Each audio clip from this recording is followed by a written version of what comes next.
네, 우리 시간 옆에 있는 분들과 잠깐 인사하도록 하겠습니다. 참 잘 오셨습니다. 인사하겠습니다. 네, 정말 아직 날이 많이 더운 것 같습니다. 더운 날씨 여러분들 건강 잘 챙기시고요. 네, 오늘 또 우리에게 주신 하나님 말씀 기대하면서 우리 하나님 말씀 같이 보도록 하겠습니다.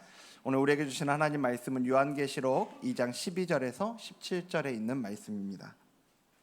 요한계시록 2장 12절에서 17절. 네, 제가 한 절, 여러분들이 한 절 교독하도록 하겠습니다. 버가모 교회의 사자에게 편지하라. 좌우에 날선 검을 가지신 이가 이르시되 내가 어디서 사는지를 내가 아노니 거기는 사탄의 권좌가 있는데라. 내가 내 이름을 굳게 잡아서 내 충성된 증인 안디바가 너희 가운데 곧 사탄이 사는 곳에서 죽임을 당할 때에도 나를 믿는 믿음을 저버리지 아니하였도다. 그러나 내게 두어 가지 책망할 것이 있나니 거기 내게 발람의 교훈을 지키는 자들이 있도다. 발람이 발락을 가르쳐 이스라엘 자손 앞에 걸림돌을 놓아 우상의 제물을 먹게 하였고 또 행음하게 하였느니라. 이와 같이 내게도 니골라당의 교훈을 지키는 자들이 있도다. 그러므로 회개하라. 그리하지 아니하면 내가 내게 속히 가서 내 입의 검으로 그들과 싸우리라. 귀 있는 자는 성령이 교회들에게 하시는 말씀을 들을지어다. 이기는 그에게는 내가 감추었던 만나를 주고 또 흰 돌을 줄 터인데 그 돌 위에 새 이름을 기록한 것이 있나니 받는 자 밖에는 그 이름을 알 사람이 없느니라. 아멘. 네, 여러분 혹시 하인리의 법칙이라고 들어보셨습니까? 네, 1931년에 미국의 한 보험사에서 근무하던 허버트 윌리엄 하인리라는 사람이 쓴 책에 나온 법칙인데요. 다른 명칭으로는 1대 29대 300의 법칙이라고도 하더라고요. 이런 이름이 붙여진 이유가 뭐냐면 사고에 대해서 통계를 내봤다고 그래요. 통계를 이렇게 조사를 해보니까 이제 산업재해가 발생을 해서 사망자가 한 명이 나오면 그 전에 같은 원인으로 나온 경상자가 29명, 그리고 같은 원인으로 부상을 당할 뻔했던 이 잠재적인 부상자가 300명이 그 전에 있더라는 거죠. 그러니까 큰 사고가 우연히 또는 어느 순간 갑작스럽게 발생하는 게 아니고요. 그 이전에 반드시 이 경미한 사고들이 반복되는 과정 속에서 이렇게 큰 사고가 발생한다는 걸 의미하는 건데요. 작은 일들이라고 사소한 것들을 방치하면은 큰 재해가 발생한다는 걸 얘기하는 거죠. 오늘 설교 제목이 둑을 무너뜨리는 작은 구멍을 찾아라 하잖아요. 큰 둑이 무너질 때도 절대로 한 번에 그냥 쾅 하고 무너지진 않더라고요. 이 작은 구멍들, 실금들이 먼저 가기 시작하고 그 이후에는 이제 한번 금이 가기 시작하면 그 이후에 그 붕괴되는 속도가 급속도로 이렇게 되는 거죠. 전에 종종 여러분들 그런 거 보신 적 있으시죠? 예전에 2005년에 미국에서 그 허리케인 카타리나가 있을 때에도 그때 그 댐이 무너지는데 그때도 실금이 먼저 간 다음에 갑자기 그렇게 무너지는 일들이 있었던 겁니다. 오늘 제가 이제 이 버가모 교회에 대한 말씀을 준비하면서요, 우리 신앙의 둑을 무너뜨리는 그 작은 구멍들, 한 번에 막 크게 오는 이런 사건이 아니라 우리의 그 일상 가운데 도사리고 있는 작은 구멍에 대한 경각심을 가져야 되겠다라는 그런 생각을 했는데요. 우리가 이 영적인 세계에 있어서 1대 29대 300의 법칙이 있다라는 걸 좀 염두에 둔다면, 우리가 어느 날인가 무너지는 일들이 있다면 그 무너지기 전에, 실제적으로 무너지는 일들이 있기 전에 그 전에 소소한 그 작은 전조 증상들이 있다라고 하는 거 우리가 기억할 필요가 있는 거죠. 이런 것들을 기억한다면 우리 신앙생활에 큰 도움이 되는 것 같습니다. 그럼 이제 우리가 버가모 교회를 통해서 그 내용들을 좀 더 자세히 보도록 할 텐데요. 버가모 교회는 요한계시록에 나오는 그 소아시아의 7교회 중에서 세 번째 교회예요. 첫 번째가 에베소 교회, 두 번째가 서머나 교회, 이제 여기 세 번째가 오늘 보는 버가모 교회입니다. 이 교회는 두 번째 교회가 있던 서머나에서 북쪽으로 90km쯤 떨어진 곳에 위치하고 있는데요. 이 버가모라는 도시가 갖고 있는 중요한 특징 중에 하나가 뭐냐면 높은 지대에 있던 도시라는 거죠. 이게 왜 중요하냐면 옛날에는요, 신이 높은 곳에 산다고 생각을 했거든요. 그래서 이 높은 곳에 있는 버가모라는 이 도시에 신전들이 굉장히 많이 있는 겁니다. 그래서 거기에 보면은 여러분들 다 잘 아시는 제우스 신전, 제우스 아시잖아요. 제우스 신전도 있고 아테네 이름 들어보셨죠? 그 아테네 신전, 소레 신이라고 하는 디오니소스 신전, 뭐 이런 뭐 데메테르 신전, 이런 여러 신전들이 거기에 있었고 지금도 그 신전터들이 곳곳에 있다고 해요. 그래서 지금도 버가모 지역을 여행하는 이들이 찾는 주요 관광지가 바로 이 신전터라고 하더라고요. 제가 왜 주일에 사도행전 17장에 보면 사도 바울이 아테네 사람들에게 이야기할 때 이렇게 얘기했다고 그랬잖아요. 내가 당신들 중에 알지 못하는 신에게라고 새겨진 단을 봤다, 이런 얘기했다고 제가 말씀드렸죠. 자료를 제가 찾다 보니까요, 바로 여기에 있는 그 신전터 중에 하나에 알지 못하는 신에게라고는 그 명문이 새겨져 있는 신전터가 있다고 해요. 그러니까 이런 신전터가 있어서 유명했던 곳이 버가모고요. 그리고 이 신전들하고 더불어서 이 버가모에서 성행했던 것 중에 하나가 뭐냐면 그 로마의 황제 숭배. 로마는 황제를 신으로 여겼잖아요. 그리고 황제를 숭배하는 일들이 있었는데 그것도 동시에 여기에서 그 이 초대교회 당시에 굉장히 성행했던 그런 문화였던 거죠. 그러니까 버가모라는 이 도시, 그리고 그곳에 있었던 교회가 어떤 분위기인지 조금은 우리가 예상해 볼 수 있는 거잖아요. 이 시대를 살아가던 초대교회가 다 그러기는 했지만 특히나 이 지역적인 특징에 있어서도 버가모 교회가 치르고 있는 영적 싸움의 정도가 상당했을 거라는 겁니다. 이런 상황에서 주님이 이제 버가모 교회에 주시는 첫 마디가 13절이죠. 13절 우리 같이 보면요. 자, 제일 처음에 뭐라고 주님 말씀하세요? 네가 어디에 사는 것을 내가 아노니라고 말씀을 하세요. 그러면서 거기는 사탄의 권자가 있는 데다 내가 내 이름을 굳게 잡아서 내 충성된 증인 안디바가 너희 가운데 곧 사탄이 사는 곳에서 죽임을 당할 때도 순교한 걸 얘기하는 거죠. 그런 상황 속에서도 너희는 나를 믿는 이 믿음을 저버리지 아니하였도다라고 주님이 지금 버가모 교회에 말씀하고 있어요. 여기 보면 주님의 충성된 증인 안디바가 나오잖아요. 사실 이 안디바라는 사람에 대해서는 그렇게 널리 알려져 있지는 않습니다. 다른 데서 찾아보기도 어려운 사람인데 분명한 건 뭐냐면 이 신앙의 선배는 끝까지 우상 숭배를 거절하고 믿음을 지키다가 마침내 순교의 자리에까지 간 사람이라는 거 우리는 알 수 있죠. 그래서 뭐 이 전승들이 있잖아요. 성경 말고도 초대교회 때부터 있는 그 교회사나 이런 책들 보면 전승들이 있는데 그 중에 한 전승을 보면요, 버가모 경찰이 이 끝까지 믿음을 지킨 안디바를 이제 죽였는데 어떻게 죽였냐? 노스로 된 그 속이 빈 솥 안에 넣어가지고요, 이 안디바를 그 다음에 불로 달궈서 태워 죽였다는 거예요. 굉장히 끔찍하죠. 그러니까 지금 이 시대를 살아가는 우리들로서는 상상하기 어려운 그런 핍박들이 이 시대에 있었던 거죠. 여러분 한번 생각해 보세요. 예수님을 믿는 것을 인정받지 못하는 시대요. 오히려 인정받기는커녕 그로 인해서 핍박을 받는 시대를 살아가는 게 이 초대교회 성도들인데, 그런데 함께 신앙생활 하던 이가 그렇게 함께 신앙생활하다가 순교했어요. 자, 지금 우리가 이렇게 함께 예배드리고 이렇게 옆에 돌아보면서 인사도 하고 아까 참 잘 오셨습니다 우리 했잖아요. 이렇게 인사도 하고요. 그 지금 우리 각자 이 어려운 상황들을 다 알고 있으니까 우리 힘내자고, 우리 잘 버텨보자고 이렇게 서로 격려하고 이렇게 돌아갔는데 주일에 왔는데 그분이 안 보이는 거예요. 여러분 같으면 이런 상황을 여러분이 맞닥뜨렸을 때요, 그분이 안 보였을 때 더 용기가 났을 것 같으세요? 아니면 그것 때문에 마음이 힘들고 위축이 됐을 것 같으세요?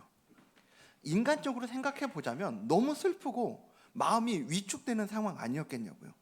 그런데 이 버가모 교회는 이런 상황에서 주님 이름 붙잡고 그 믿음을 지켜나가고 있는 거죠. 뭔가를 잘하고 막 열매 맺고 하나님 나라 확장하고 곳곳에 교회를 세우고 이런 게 아니고요, 정말 어려운 상황 가운데 내 믿음 지키기가 급급한 이 상황이지만 그런 상황 속에서도 어렵게 이 믿음으로 한 걸음 한 걸음 나아가는 게 이 버가모 교회의 모습이었다는 거죠. 제가 말씀 준비하는데 이 얘기가 나오니까 이런 상황에서 여기 버가모 교인들은 도대체 어떤 마음이었을까 굉장히 좀 궁금해지는 거예요. 여러분 그렇지 않으세요? 이 성도들 어떤 마음이었을까 좀 궁금하지 않으세요? 그래서 제가 막 옆에 있는 몇몇 분들에게 또 좀 이렇게 물어보고 당신 같으면 어떤 생각이 들었겠냐 막 이렇게 물어보기도 하고 생각도 해봤는데 안디바의 순교를 보면서, 내 옆에 있는 그 사람의 순교를 보면서, 아 그렇지, 이런 순교의 자리로 나아가는 이도 있지, 이러면서 더 용기가 났을지, 아니면 내가 그렇게 사랑했던 그 사람이 이제 그 순교의 자리로 나간 것 때문에 마음이 힘들고, 또 나도 그 길로 갈지 모른다는 것 때문에 마음이 힘들어질지, 뭐 위축이 될지, 뭐 솔직히 별로 상상이 되지는 않잖아요, 그렇죠?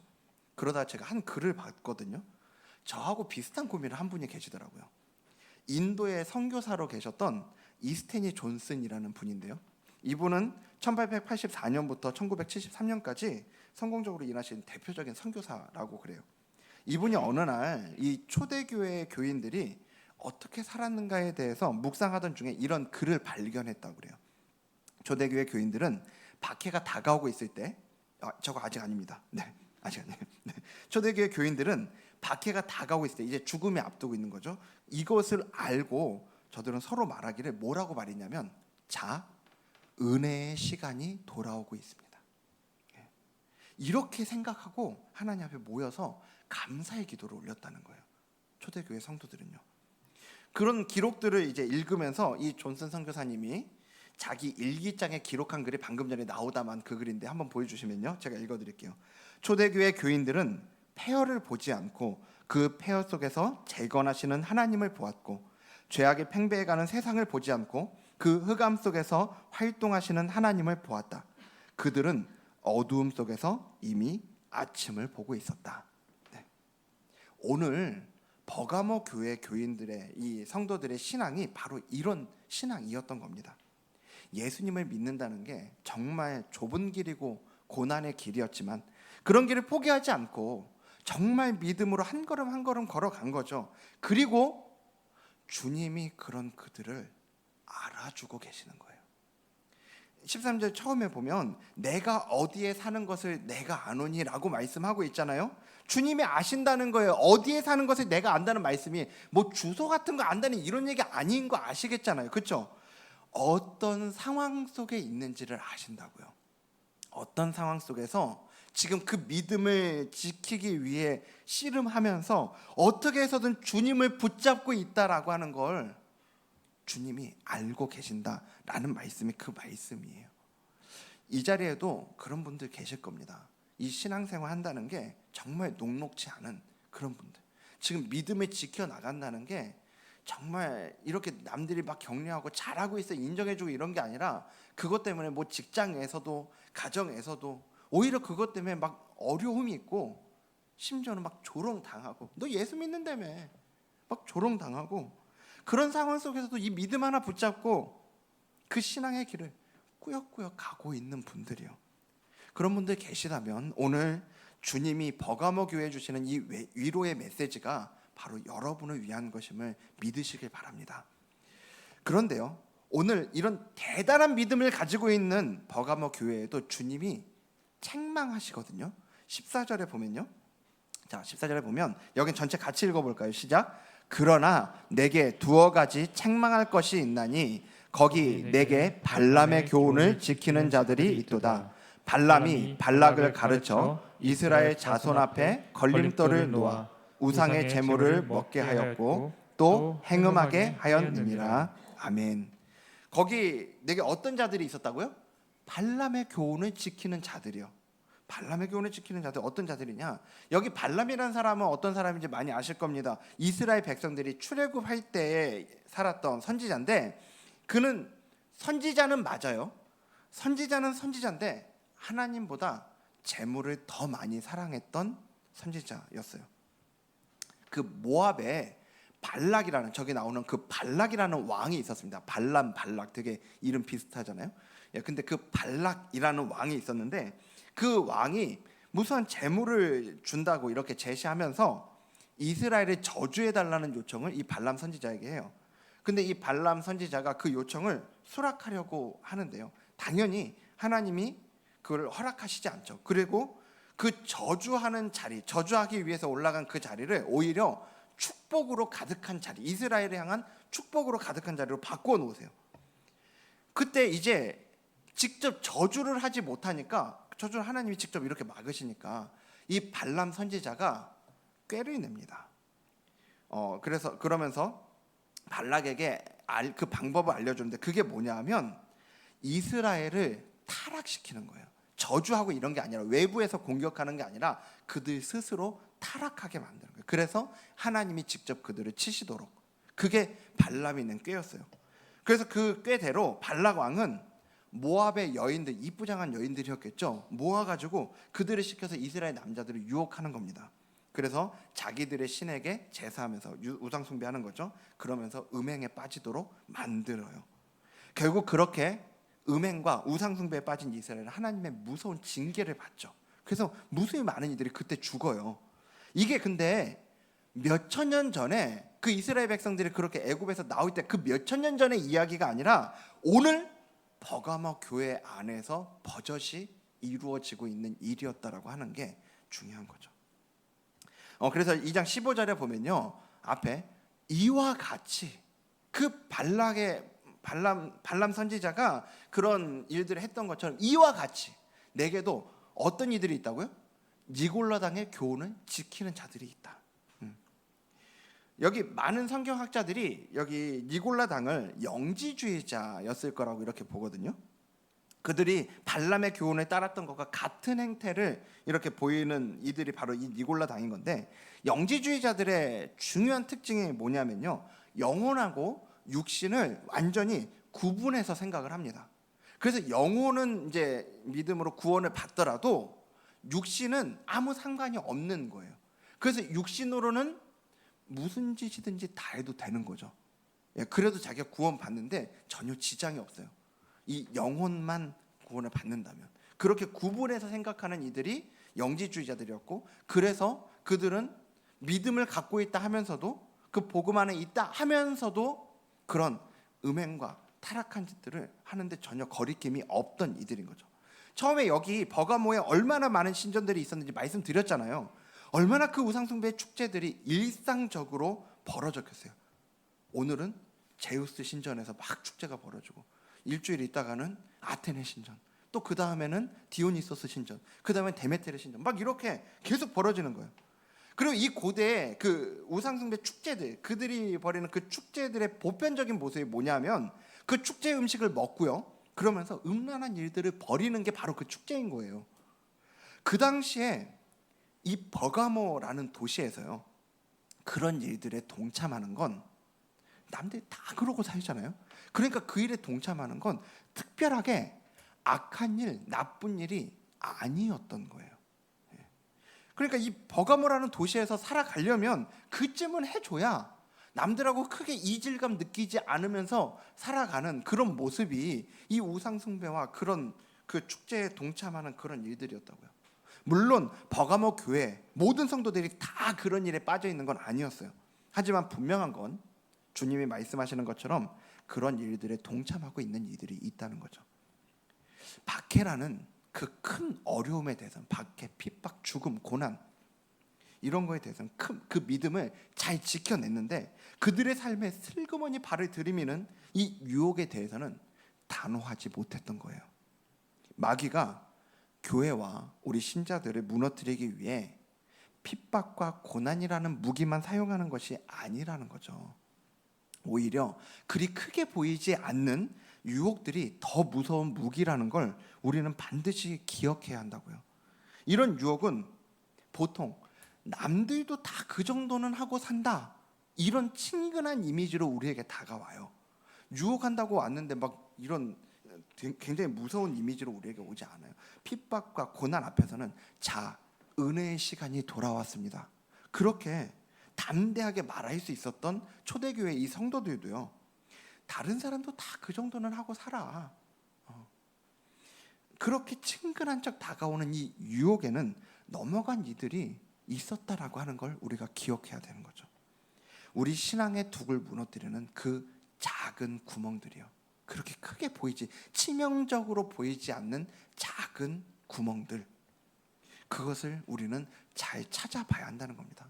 오늘 여러분들의 삶 가운데에도 어떻게 보면 아까 말씀드렸던 여러분 삶 속에 내가 예수 믿는다는 것 때문에 때로는 고난도 당하고 조롱도 당하는 어떻게 보면 그런 외부로부터의 핍박 같은 거에는 더 우리가 내성이 있고 그리고 믿음을 지켜내기 위해서 더 기도의 자리로 나아가고 그럴 수 있어요. 그런데 외부로부터 오는 그런 압박들이 아닌 핍박들이 아니라 우리 안에 슬그머니 발을 들여서 이 정도는 저 사람도 다 해. 너만 그렇게 유별나게 살 거 없어. 너도 좀 즐기면서 살아야지. 너도 이 정도는 할 수 있는 거 아니야? 이런 식으로 우리를 유혹하는 그 작은 구멍들, 이거를 우리가 잘 살펴봐야 되는데요. 그러면 우리가 그것들을 작은 구멍들을 놓치지 않고 잘 살펴보기 위해서 어떻게 해야 될까요? 오늘 버가모 교회를 향한 주님의 말씀을 통해서 우리가 두 가지 같이 살펴보기 원하는데요. 첫 번째는요, 상황이 아닌 말씀을 기준으로 삼는 거예요. 상황이 아닌 뭐를 기준으로요? 말씀을 기준으로. 네, 요한계시록 2장 16절 말씀 보여주시면, 여기도 전체 같이 읽겠습니다. 시작. 그러므로 회개하라. 그리하지 아니하면 내가 내게 속히 가서 내 입의 검으로 그들과 싸우리라. 아멘. 주님은 회개하라고 말씀하세요. 돌이키라고요. 세상 사람들은 그런 건 문화라고, 그런 건 세상의 흐름이라고 그렇게 이야기하지만 명백한 죄의 자리, 그 진노의 자리에서 돌이키라는 거죠. 누구에게요? 바로 우리 주님께로요. 근데 주님께서 지금 그렇게 안 하면 뭐로 그들과 싸울 거라고 말씀하세요? 내 입의 검으로 싸울 거라고 말씀하시는데 12절에도 보면 주님을 뭐 어떻게 표현하고 있냐면요, 12절 보여주시면요, 버가모 교회 사자에게 편지하라. 어떤 이가? 좌우에 날선검을 가지신 이가. 주님을 좌우에 날선검을 가지신 분으로 말씀하고 있어요. 좌우에 날선검이 뭐예요? 바로 하나님의 말씀 아닙니까? 네. 히브리서 4장 12절에 하나님의 말씀은 어떻다고요? 살아있고 활력이 있어 좌우의 날선 어떤 것보다도 예리하여 혼과 영과 및 관절과 골수를 찔러 쪼개기까지 하며 또 마음의 생각과 뜻을 판단한다라고 말씀해요. 그러니까 주님께 돌아간다라고 하는 건 어떤 의미냐? 다시 말하면 말씀 앞으로 돌아간다는 거예요. 우리가 그냥 우리에게 일상적으로 생각이 될 때는 남들 다 그 정도는 하고 산다고 그렇게 생각되는 부분들까지도 말씀 앞에서 점검하고 돌아보아야 한다는 얘기예요. 지금 내 삶의 기준이 어디에 있냐? 다 그 정도는 하고 산다는 이 니골라당의 교훈이요. 그 기준이 뭐냐면요, 그 니골라당의 교훈을 붙들고 살아간다는 건 얼마나 많은 이들이 그렇게 살아가고 있느냐를 기준으로 그렇게 볼 수 있을 것 같아요. 또 우리를 향한 세상의 요구를 기준으로 살아가는 거예요. 가장 결정적으로 지금 얼마나 많은 이들이 그렇게 살아가는지, 세상의 요구가 어떤지 이런 기준을 얘기한다고 하는 건 결국은 하나로 귀결되거든요. 그게 하나로 귀결되는데 우리는 왜 세상의 요구에 발맞추려고 할까요? 왜 남들이 다 그렇게 살면 나도 거기에 그냥 발맞추려고 할까요? 그 세상의 요구에 타협하면요, 내가 더 편하게 살 수 있기 때문이죠. 내가 그 세상의 요구를 들어줄 때 세상도 나의 욕구를 만족시켜 줄 것 같으니까요. 누구를요? 바로 나를요. 나를. 여러분, 이게 우리는 그 정도쯤이야 라고 이렇게 생각이 될 수 있는데 그것이 바로 하나님의 진노의 대상이 된다고 하는 걸 기억해야 한다는 겁니다. 혹시 우리 주변에 오늘 우리 일상 가운데 이 정도쯤이야 생각되는 것들 있으세요? 그런 거 어떤 게 있어요? 오늘 그것을 우리 주님 앞에 좌우의 날선검보다 예리한 그 말씀의 기준 앞에 가지고 나아가서 점검받을 수 있는 저와 여러분 되기를 주님 이름으로 축복합니다. 두 번째는요, 우리가 그 작은 구멍들을 찾기 위해서 해야 될 두 번째는요, 주님을 향한 우리의 사랑을 점검하라는 거예요. 우리의 뭐를 점검하라고요? 주님을 향한 우리의 사랑을. 자, 2장 17절 말씀. 귀 있는 자는 성령의 교회들에게 하시는 말씀을 들을지어다. 이기는 그에게는 내가 뭐를 주고? 감추었던 만나를 주고 또 뭐를 줘요? 흰 돌을 줄 터인데 그 돌 위에 새 이름을 기록한 것이 있나니 받는 자 밖에는 그 이름을 알 사람이 없느니라 라고 말씀하고 있어요. 이기는 자에게 무엇을 주신다고요? 두 가지죠. 감추었던 만나, 또 흰 돌, 새 이름이 기록된 흰 돌. 자, 만나는 이스라엘 백성들이 애굽에서 나올 때 광야에서 먹었던 하늘로부터 내려온 양식이잖아요. 예수님은 요한복음 6장에서 자신이야말로 하늘에서 내려오는 떡, 즉 만나라고 말씀하시죠. 우상에게 바친 음식을 먹는 것과 대조적으로, 지금 여기 발람의 교훈에 따르면 우상에게 바친 음식을 먹는 것과 대조적으로 이기는 자들은 살아계신 예수 그리스도와의 친밀한 교제를 약속받고 또 계속해서 그분으로부터 모든 양분과 만족을 공급받는다라고 하는 걸 말씀하고 있는 겁니다. 또 새 이름을 기록한 흰돌을 준다고 하셨는데요, 이 새 이름은 바로 예수 그리스도의 이름이죠. 예수님께서 뒤에 빌라델비아에 보내는 그 편지에 보면요, 나의 새 이름을 그 위에 기록하리라 라고 이렇게 말씀하는 것을 볼 수 있거든요. 예수님의 이름이 기록된 흰돌을 받고 그 이름을 알게 된다는 건 무슨 말일까요? 바로 이전에는 듣기만 했던 우리 주님을 희미하게 봤던, 수건과 수건을 뒤집어 쓰고 희미하게 그렇게 봤던 이 주님을 이제 분명히 보고 알게 된다는 거죠. 그러니까 여기서 감추어진 만나와 그리고 새 이름이 기록된 그 흰돌을 받는다는 건요, 우리의 머리와 가슴을 동시에 완전히 만족시켜줄 그분 예수 그리스도를 알고 그 친밀한 교제를 누리게 된다는 거예요. 그게 이기는 자에게 주시는 상급이라는 거죠. 저는 이 자리에 있는 저와 여러분이 모두 그 주님과의 그 친밀한 그것을 상급으로 받는 그 은혜가 있기를 간절히 소망합니다. 네. 여러분, 이게 지금 이것들이 여러분에게 소망이 되세요? 주님과의 그 친밀한 교제를 가질 수 있게 된다라고 하는 게 여러분에게 참으로 소망이 되십니까? 오늘 우리는 무엇을 기대함으로 살아가고 있어요? 예수님을 향한 사모함? 그 목마름이 오늘 우리에게 있어요? 사단은요, 오늘도 호시탐탐 우리의 마음을 노리거든요. 항상 사단이 노리는 건 우리의 마음이에요. 어떤 마음이냐면 주님을 향하는 그 마음, 그 마음이 주님께로 향하지 못하도록. 여러분, 그 유혹이, 작은 구멍들, 그 유혹이 왜 오겠냐고요.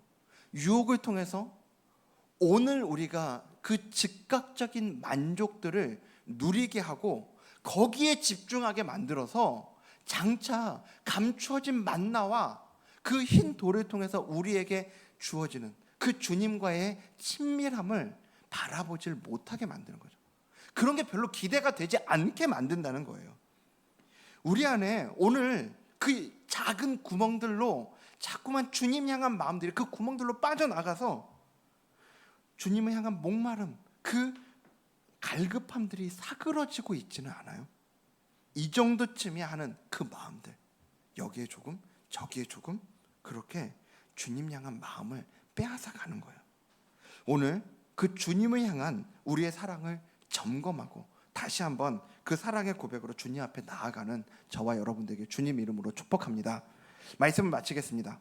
여러분, 둑을 무너뜨리는 건 작은 구멍이라고요.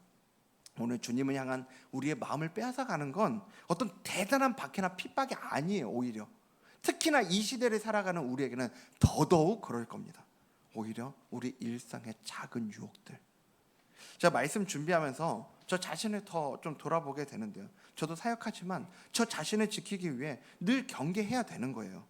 저를 무너뜨릴 수 있는 것이 외부로부터 오는 어떤 대단한 것들일 수도 있는데, 누군가 저한테 막 5억 줄 테니까 목에 때려 치우라고 막 이렇게 하고 뭐 그런 걸 수 있는데, 별로 안 웃기죠? 네. 오늘 제가 근데 더 경계해야 되는 건, 누가 저한테 그런 유혹도 안 하지만 제가 더 경계해야 되는 건 일상에서 이 정도쯤이야 하는 그런 것들이요. 조금 더 저를 해이해지게 만들고 주님 향한 그 사랑의 마음들을 놓치게 만드는 그것들이 오히려 제가 훨씬 더 경계해야 하는 것들이더라고요. 그래서 저 자신을 지키기 위해 새벽이면 그 말씀 앞으로 가는 거예요. 새벽이면 그 어떻게 해서든 저의 분주한 생각과 마음들을 사로잡는 것들을 다 사로잡아서 무릎 꿇리고 주님 앞에 기도하는 자리로 나가는 거라고요. 여러분, 그런 면에서 오늘 버가모 교회의 이야기는요, 오히려 우리 모두의 이야기라는 생각이 듭니다. 저는 이 자리에 있는 우리 모두가 큰 고난이든 작은 유혹이든 흔들리지 않고 잘 이겨낼 수 있기를 간절히 소망합니다. 무엇보다 우리를 무너뜨리기 위해 수단과 방법을 가리지 않고 발버둥치는 그 사단의 공격에 여러분 지금까지 잘 이겨오셨잖아요. 여러분 끝까지 잘 이겨내셨으면 좋겠어요. 지금까지 버텨온, 지금까지 이겨온 이것을 놓쳐버리지 않고 끝까지 잘 이겨나가는 우리 모두가 되길 간절히 소망합니다. 그것을 위해 오늘 말씀드린 이 두 가지 잘 기억하셨으면 좋겠어요. 무엇보다 진리의 말씀을 기준으로 삼고 우리 마음을 지켜야 됩니다. 우리를 유혹하는 모든 생각들을 사로잡아서 그리스도의 이름 앞에, 말씀 앞에 무릎 꿇게 해야 된다고요. 그걸 고린도서 10장 4절 5절에서 이렇게 말씀하고 있거든요. 우리의 싸우는 무기는 육신에 속한 것이 아니요 오직 어떤 거라고요? 어떤 견고한 진도 무너뜨리는 하나님의 능력이라고요.